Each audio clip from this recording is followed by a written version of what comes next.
हमारे खुदावन यीशु की अंजील मुक़द्दस यूहन्ना के मुताबिक उसका 7वां बाब 40 से 53 आयत तक। तब हजूम में से बास ने उसकी ये बातें सुनकर कहा, सचमुच यही अल-नबी है। औरों ने कहा, ये अल-मसीह है। मगर बास ने कहा, अल-मसीह जलील से आएगा। क्या नविश्ता नहीं कहता है कि अल-मसीह दाऊद की नस्ल से है और बैतलहम के गांव से आएगा, जहां दाऊद रहता था। चनाचे हजूम में उसकी बाबत इख्तलाफ हुआ और उनमें से बाज़ उसे पकड़ने का इरादा करते थे, मगर किसी ने उस पर हाथ ना डाला। तब प्यादे सरदार काहिनों और फरीसियों के पास आए, जिन्होंने उनसे कहा, तुम इसे क्यों ना लाए? प्यादों ने जवाब दिया कि किसी इंसान ने कभी ऐसा कलाम नहीं किया जैसा ये शख्स करता है। तब फरीसियों ने उन्हें जवाब दिया, क्या तुम भी गुमराह हो गए हो? क्या सरदारों या फरीसियों में से कोई उस पर ईमान लाया है? मगर ये अवाम जो शरीयत नहीं जानते लानती हैं। लेकिन निकोदेमुस ने, जो पहले उसके पास आया था और उन्हीं में से था, उनसे कहा कि क्या हमारी शरीयत किसी को मुजरिम ठहराती है? पेशतर इससे कि उसकी सुन लें और जान लें कि वो क्या करता है। उन्होंने जवाब में उससे कहा कि क्या तू भी जलीली है? तलाश कर और देख कि जलील में से कोई नबी माबूस नहीं होता।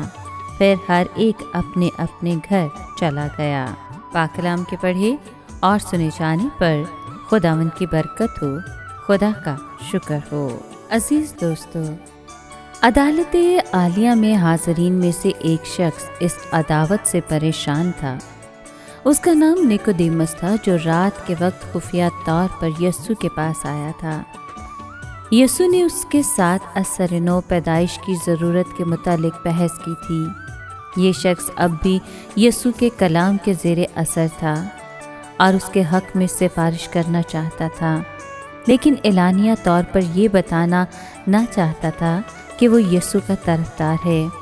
उसने अदालत में शरीयत का सहारा लिया और राय दी कि मुल्ज़िम की गैर हाज़िरी में उसे सज़ा का हुक्म नहीं सुनाया जा सकता। सभी मुंसिफ इस हसास आदमी की बातों का मजाक उड़ाने लगे। अगर अदालत में सुनवाई होती भी तो वो आर्जी ही होती और इस मासूम शख्स को धोखे से सज़ा दी जाती। इस साजिश के बानी ये समझ रहे थे कि उनके पास कतई सबूत है कि यीशु अल-नबी नहीं है, क्योंकि वो गलील का बशिंदा है, जिस इलाके को यहूदी नफ़रत की निगाह से देखते थे, क्योंकि वो शरीयत की पाबंदी में कोताही बरतते थे।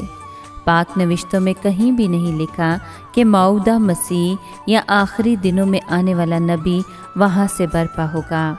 फरीसियों को यकीन हो गया था कि यीशु झूठा नबी है, इसलिए उन्होंने निकोदेमुस का मजाक उड़ाया, जो यीशु को उनके रूबरू पेश करना चाहता था, ताकि वो यीशु के पुरज़ोर कलाम से कायल हो जाएं, जैसे कि वो खुद उससे कायल हुआ था।